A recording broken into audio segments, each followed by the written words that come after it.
All right, this is the biggest dude we've had on the set. A lot of body. He's got a presence. What I really want to find out is if you can fit in the Tacoma. And if he can fit in the Tacoma, anybody can.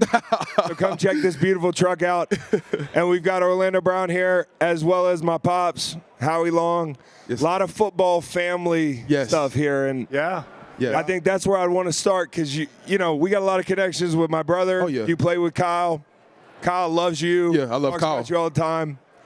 But, you know, you guys were able to connect on the shared experience of having some pressure on you and coming from an NFL family. What's that been like? How's it shaped your experience? Yeah, it's had a huge shape, you know, because you understand, man, your dad was a great player in this league. And when the standard is that high and the shoes are that big, in terms of the way that you approach the game, it has to be so much different, you know, because you got to go be better than this guy. Yeah. And, you know, that's really hard. It's hard to get there. It's even harder to maintain it and be better, you know. And so the stress that created, I found a lot of peace in that. It really helped me become the player that I am today. It's a lot of our talks with me and Kyle sharing those type of thoughts and moments, man, because, you know, it's hard. You know, it's hard to maintain that expectation and standard, but, you know, you get the job done. It is what it is. So you end up in Cincy this year. Yep. You go from one great quarterback to another one. What are the differences and similarities that make Joe and Patrick who they are? Yeah, I think in terms of similarities, man, when you have a quarterback that's a great leader, that's obviously so important. You know, when you've got the quarterback that knows how to relate to the guys in the building, relate to the men in the room, those are so important, and those are the qualities that they share. You know, where they differentiate, I would say Pat's got, you know, somewhat of that Michael Jordan-like effect in terms of the way that he approaches the game, you know, and how intense every single moment is with him as a football player on the practice field or in the meeting room. You know what I mean? He's very, very, very in tune and in the moment, you can say. And then I really always appreciate the thing about Joe Shiesty is I really appreciate how emotional he is in the moment. And it's never too high, it's never too low, it's always on time. Yeah. And, you know, I think about the moment where he calls a draw play, he checks to a draw play against San Francisco, he goes and slides, gets the first down, gets up beating his helmet. Y'all can't mess with me, the whole deal. You know what I mean? And those type of things, we feed off of that as a team. And even in our losses, we lost to Tennessee this year. He's the first guy to speak up in the locker room before the coaches and everything. And so that's the thing that I really appreciate about Joe, man. It's just his emotional timing. Dad, if we had to rush Patrick Mahomes or Joe Burrow, I think we'd rush him way different. Yeah. You know, totally different. Of the way they move in the pocket. Yeah, and I, you know, Elway would be a guy that probably was similar, and I think he'd be a problem in today's game. He'd be a guy that would translate really well. Yeah. The question I have for you is, and I don't have that perspective. I've talked to Kyle a little bit about it, but when you're protecting Patrick Mahomes and Joe Burrow, you know, you have a lot of pressure on you anyway in the position that you're playing. Yep. How much more added pressure is it when you got to protect Patrick Mahomes and your guy? Yeah, so much added pressure, man.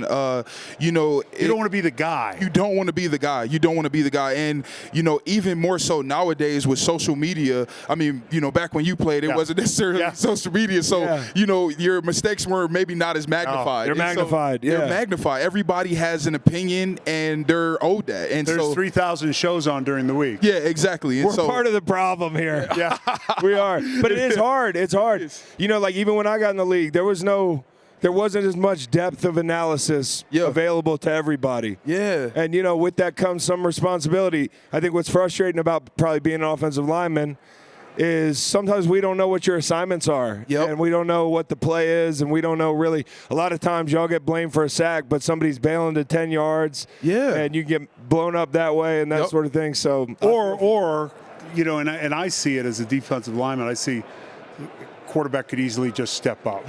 Just step up. Trust the interior of the pocket. And don't.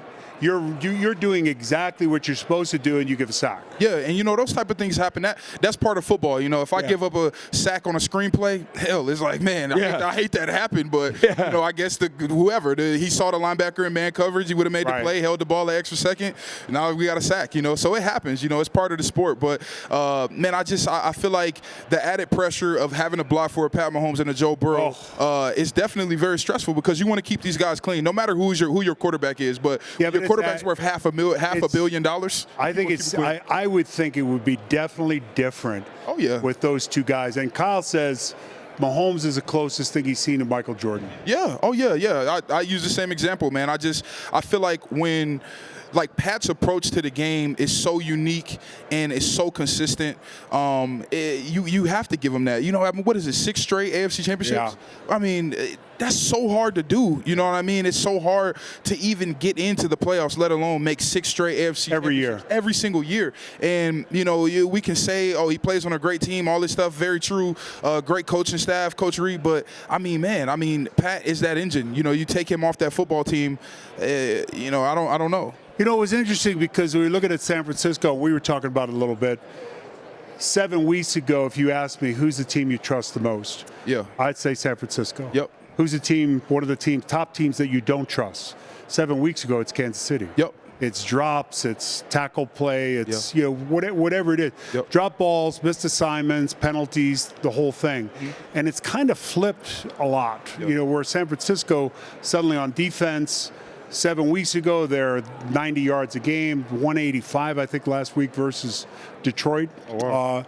And I think what I saw at the end of the year is we talk about the mental and physical strain of being in the championship game every year, going to the Super Bowl that many times. Look at the Eagles, just on one year where they got to get back. I mean, they fell apart at the end of the year. Right, and the one thing I looked at, I'll take Travis, for example. You know, you get up there a little bit, that week off. They held him on in week 18. Yep. He looked so energized and different in the playoffs. Now, I don't know whether that's a byproduct of the playoffs or getting that week off. Yeah, I want to say, you know, and you've been around the game, so you know, in the sport, you never want to peak too early. You know what I mean? You always want to peak at the right times. We kept waiting for them to peak, though. Yeah, we were. And so I feel like it's happening. You know what I mean? And at the right time. At the right time. Yeah. And we saw it against Baltimore in the AFC Championship, man. I mean, the way that Kansas City Chiefs team played in that game, I mean, that's huge.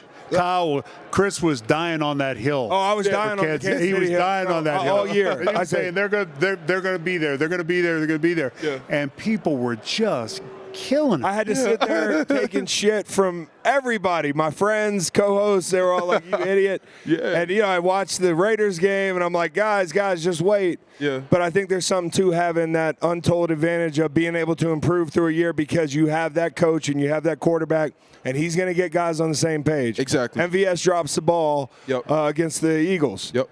He gets up at the podium and he blames himself. He said, I could put that ball a little bit out in front of him. Mm-hmm. And then he does it on 3rd and 9 to beat the Ravens. Yep. You know, and the thing, so it's like, that's exactly what it is. The thing that was frustrating, and, you know, having the perspective of Kyle, having played with him for a year, and saying, you know, when your best guys are your best players. Yeah, yep. It makes a huge difference in the locker room.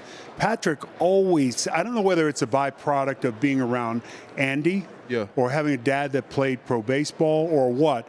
He had the 1 week where he got frustrated with the officiating. And people just killed him. Yeah, they did. They did. I was like, what did he just do? What did he do? Like, what was that? He had a moment. Yeah, the thing I would say about Pat that a lot of people don't know is he really studies, like he studies the position, like he studies the Roger Staubachs, like their mental makeup and what made him such a great quarterback, what made John Elway such a great quarterback. Yeah. You know what I mean? What made Joe Montana so good? And he asks those questions and he talks about those things. And so because of that allows him to really maximize, you know what I mean, who he is as a pro and a quarterback to be able to lead guys in that locker room. So let's talk about the players in this game, because you played against all these guys. Oh, yeah.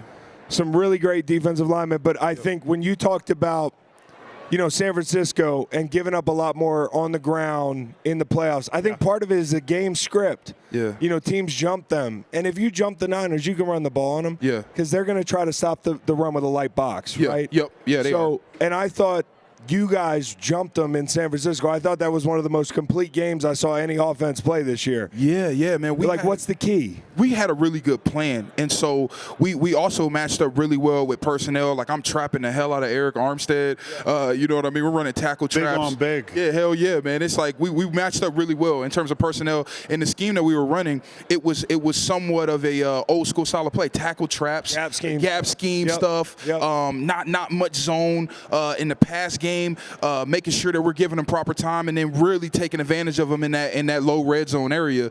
I think we had a really good plan going into it, man. What it was, man, hard to say. I feel like we played our asses off. We were really focused that week, one of our best weeks of practices all year. We had a healthy Joe Burrow, and something else you got to do as a quarterback, you got to be able to scramble against this defense. Yes. And if you can improvise, if you can scramble and get those first downs on third and extend those plays, great things are going to happen. And another thing is that if you have one more dynamic pass catcher than they have cover guys, which you guys give that problem to a lot of people. Oh, big time. We'll see what happens with T in the offseason, but just having that second and third guy, they're not that deep outside. Yeah.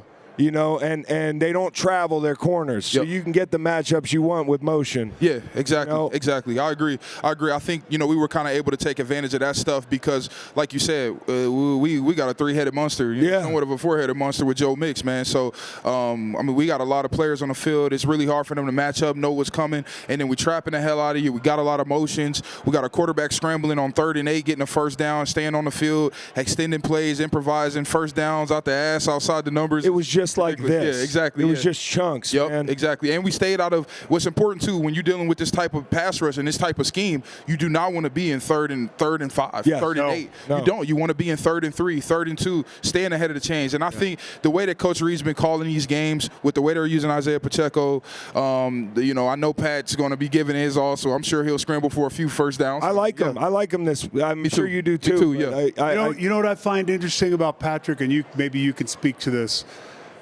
When he had Tyreek, when Tyreek was at the peak, there's a lot of explosive plays. Mm-hmm. Then people went shell, and they said, we're going to force you to go 8, 9, 10 plays. Early on in that process, Patrick looked like he was eating beets. Taking the check down. Or making the short throw. Then he kind of, as the year went on, he started buying in. And then Tyreek left, and the offense changed. Patrick has evolved to, he's been 3 different kinds of quarterbacks. Yes. And that's what great players do. Like we talk about you, that's what you did. You know what I mean? As the game translated into maybe a little bit more of a pass-heavy style of play, better quarterbacks, for the time when you played, you were able to, transition into, moving outside, all of that type of stuff. Like that's important. And so, man, I think that's what Coach Reed and Pat did a great job of, man, is really just implementing their own style of play within the game. You know what I mean? Now you got Coach Reed calling 30-something runs. I don't know if we ever did that. Here's another big guy question.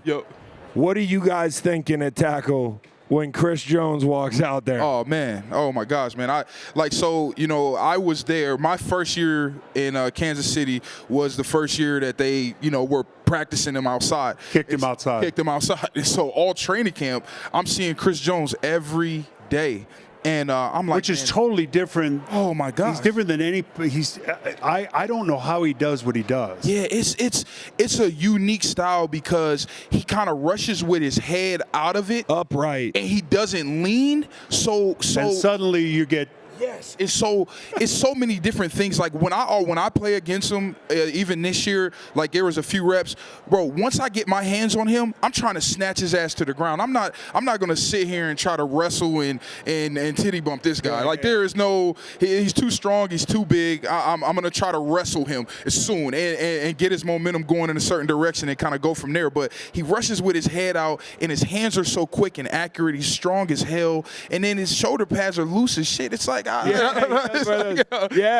It's like I don't know, man. He's so quick off the ball too. He running is. Upright. Yeah, he is. He is, man. It's interesting. He's got a good speed rush too. So I always say to Kyle, stay inside out. Oh yeah, big time. Stay inside out. I don't know that inside out necessarily applies Chris Jones. I agree because there's times that you stay too inside out, he's going to just attack that outside via the neck and shoulder and press you and pry you open and take the edge with power.